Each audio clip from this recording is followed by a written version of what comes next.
Why do some people gain influence easily while others show up consistently and still don't have any influence? You see, influence is the ability to evoke emotion in your audience, to shift their perspective, and get them to take an action that they already desire to take. Influence is not what you teach, and it's not necessarily how you teach it. It is when the work God has done in you becomes evident of the work he can do through you.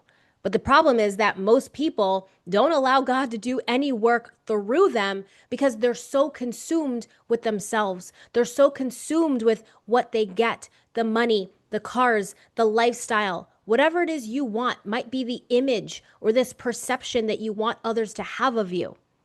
When you're so consumed with that, you can't have any influence.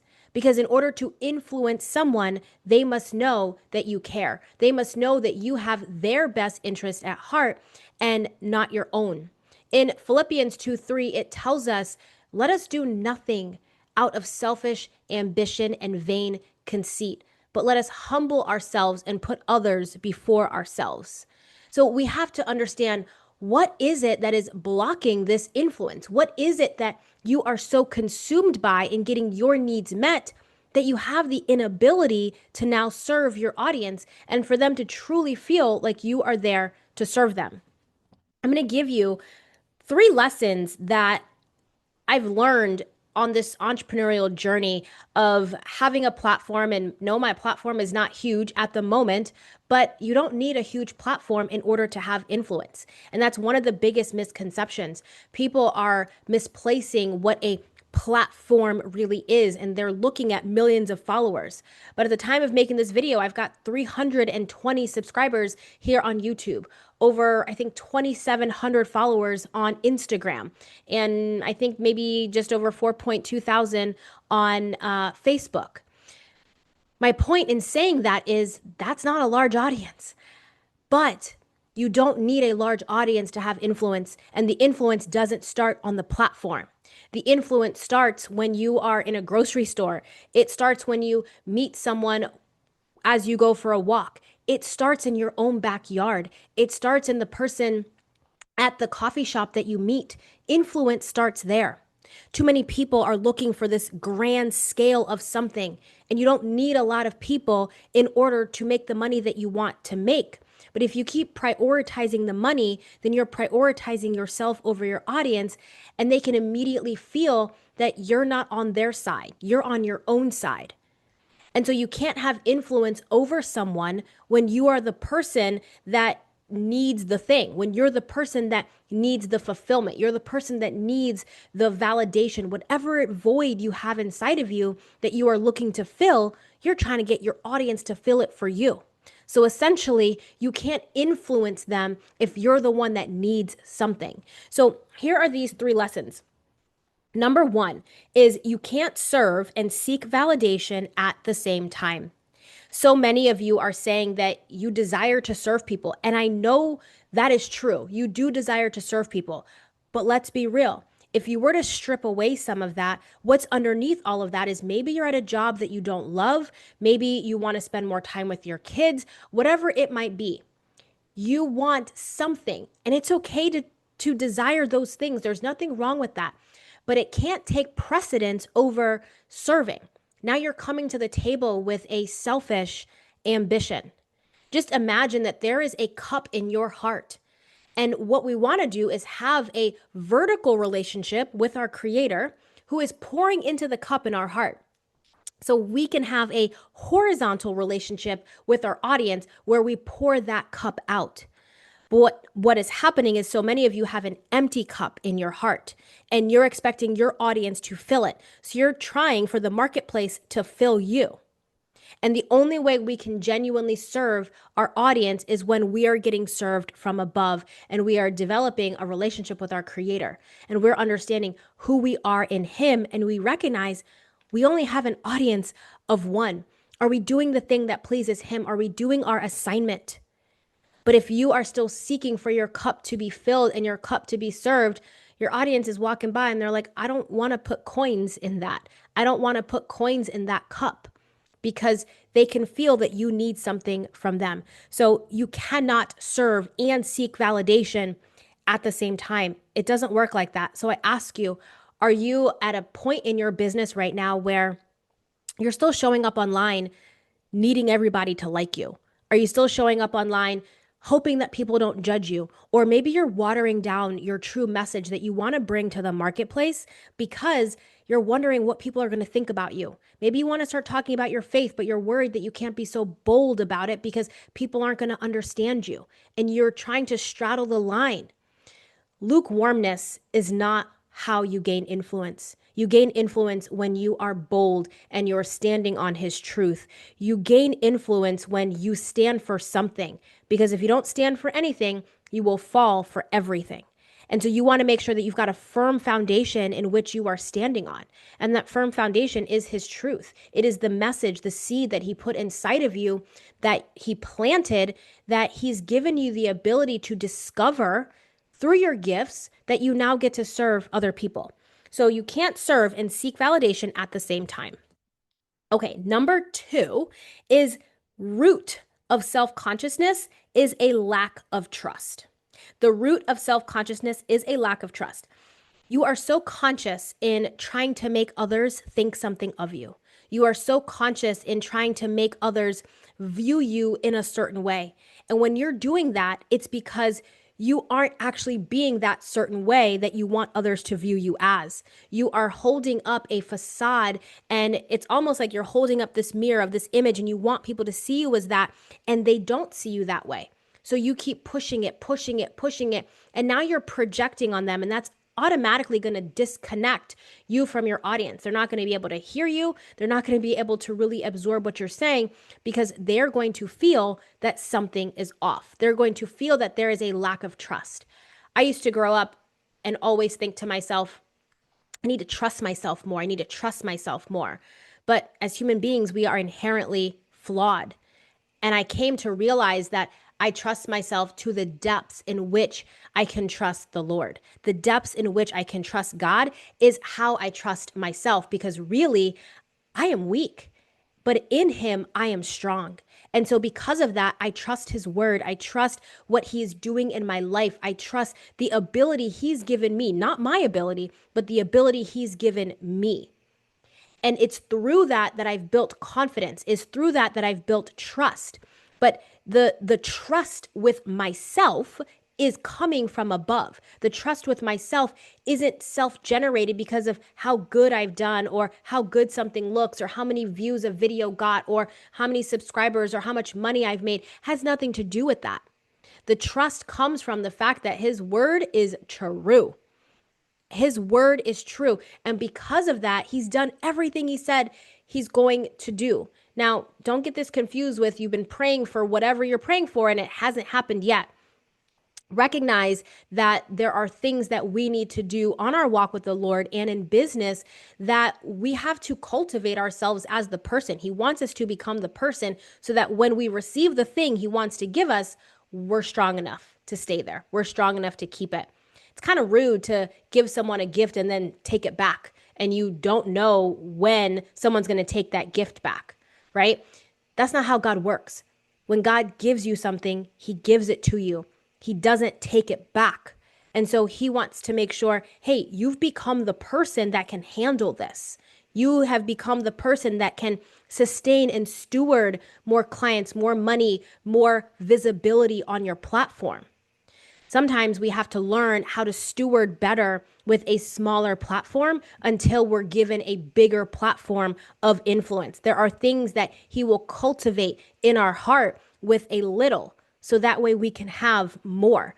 But that's how this works. It works exactly in tandem with his word. It works exactly in tandem with what he says. So making a conscious understanding and a conscious effort to recognize where your consciousness comes from. Are you conscious of yourself because of you, or are you just conscious of your identity in the Lord?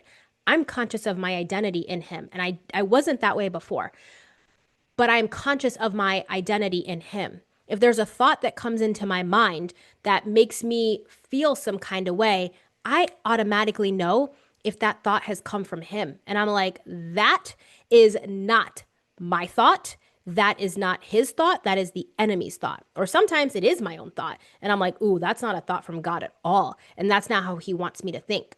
And I can take that thought captive. I literally imagine the thought in my mind, and then I just pull it out and I look at it and I make that thought obedient to him. What would God say about me instead? What has he already shown and proven to me in my life? The Bible tells us so many times to remember. Why does it say that? Because look at how easily we forget. We forget when something amazing has happened because next week something not so great happened and you're like, man, I completely forgot about what happened the week before that was so good. So we have to remember. It is so easy for us to forget what we ate for lunch 10 minutes ago, yesterday, a week ago. So when scripture tells us to remember, it's intentional.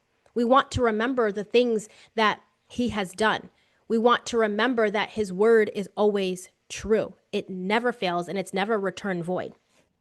So developing your identity in him allows us to have this trust.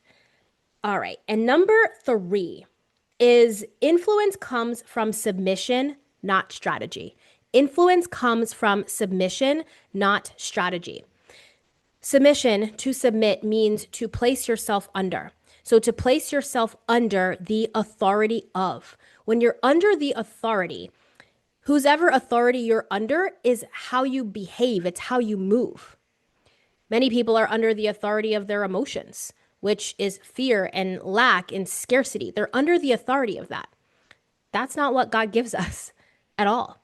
But when we're under the authority of him, when we're submitted to him, now we have an influence that isn't coming from us. We can't do anything to make somebody like us. There is just a level of connection that we gain with someone when we are submitted to him, because there is an attunement of our voice and our message that he has attuned your voice and he's attuned their ears to mesh, to hear each other, for you to speak something about your story that kind of sounds and rings in that person's ear as something they need to pay attention to. And maybe there's other people sharing a similar message or something that's close to, but they're not going to hear that other person the same way as they hear you, because it's submission to him, and the assignment he has on your life is attached to certain people. So recognize that when you're looking for a strategy, a business strategy, how can you say something better or do something better? Sometimes it has nothing to do with that. Oftentimes it has nothing to do with the strategy, because the strategy works based on the submission. The strategy works based on your ability to submit to the one who is laying out your plan and ordering your steps, instead of submitting to the emotion of fear, anxiety, confusion, scarcity, lack, perfectionism, whatever, you name it. Submitting to those things makes you move and operate in a certain way that it doesn't matter what strategy you use, it's never going to work anyways, because you are submitted to the wrong thing. You're submitted to the thing that is actually keeping you down, keeping you small. So the strategy can't work. But when you're submitted to him, any strategy you use will work. And very likely it's a strategy that you wouldn't have even thought of, or it's a strategy that doesn't make sense and you can't wrap your mind around it. It's beautiful when you can't wrap your mind around something. And we got to be careful as people who are just have high level degrees, intellectual, really smart, and all those things. We can really let our intellect get in the way. And our intellect is looking to make sense of something, because if something doesn't make sense, then we inherently don't feel safe. And if we don't feel safe, then we're not going to move and go in that direction. We're not going to take that action. We're not going to do that next thing because it doesn't feel good. But when it comes to being submitted to the Lord, that strategy doesn't make logical sense all the time. But you can feel this boldness about you, this courageousness about you. And you're just like, I got to do that. Can't quite wrap my head around it, but you feel an impulse to do it. You feel a pull or a nudge or a tether on your heart to go in that direction, to talk to that person, to make that piece of content, to make that video. You feel that nudge. That's him. It's as simple as that. So many times I have my content all laid out, but I hear something different and I'm like, I got to change up the video. I got to change up the video because there is something in this video and in that message that I need to share. And it takes precedence over what I already had conjured up, what I'd already put together and laid out that works with my content plan, right? Not everything is always going to be on script. God has a script. Is not my script, is a different script, but he feeds me these ideas. He gives me these like promptings. And there are times where I know if I'm not coming up with an idea, then I got to double check, like, what's my connection with him? How much time have I been spending with him recently? What is he really saying? Have I buckled down in silence with him to be able to hear what he's saying? So many of you are wanting the influence and you're wanting the impact, but you're trying to impress people. And you trying to impress people, you can't impact people. You are called to impact, not to impress. And it's so important that you understand that the promotion comes from God. The promotion comes from above. There is in First Corinthians 3:6. It says, I planted the seed, Apollos watered it, but God has been making it grow. Influence is not a lack of skill. It's not a lack of skill. And the fact that you keep trying to prove yourself is the reason why you don't have the influence that you desire, or the influence that you have right now isn't growing bigger. It's because it has nothing to do with your skill set, but it's easy as an intellectual, as a smart person, maybe a higher level degree who is used to checking all the boxes. You are looking to rely on your skill set only, and that's not influence. You are looking to prove yourself and how smart you are. That's not influence. Influence boils down to that submission.